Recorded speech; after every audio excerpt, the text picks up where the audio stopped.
Tonight marks 1 week since Hadika Weiser disappeared. The 18-year-old fine arts major at UT never made it back to her dorm last Sunday night. Police found her body Tuesday morning on campus along Waller Creek. Thursday, officers arrested the accused killer, 17-year-old Criner. We do not know if he'll be appearing in court this week. There are no pretrial hearings on the calendar, but we have learned his defense attorney is Ariel Payan. He has represented two high-profile capital murder suspects in the past, Mark Norwood and Brandon Daniel.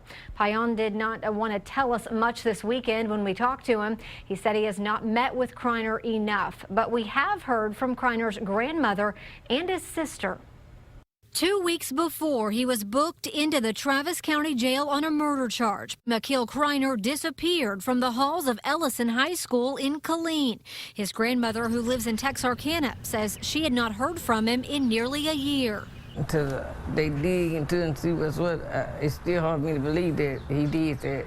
Austin police say this surveillance video puts Criner in the right place at the right time. Plus, he had Hadika Weiser's personal belongings in his possession. But Criner's sister, a second-year law student, says her brother is innocent. I'm greatly, deeply sorry that this happened.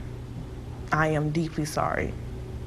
But I assure you that my brother, Criner, did not do this. Criner is the youngest of 5 siblings, born to a drug addict mother who committed suicide. They bounced between their grandmother's house and various foster homes. Criner's family says he has a mental illness and has been getting psychiatric help since he was a young child.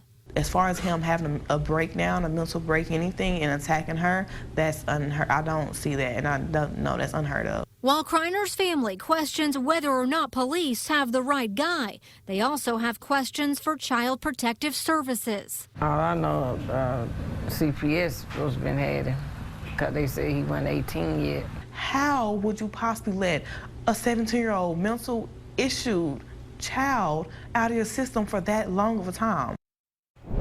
And to give you some perspective, this case comes at a time when Child Protective Services is under fire from the federal government. KXAN's Phil Prazen takes us to the UT campus and breaks down the efforts to reform the agency.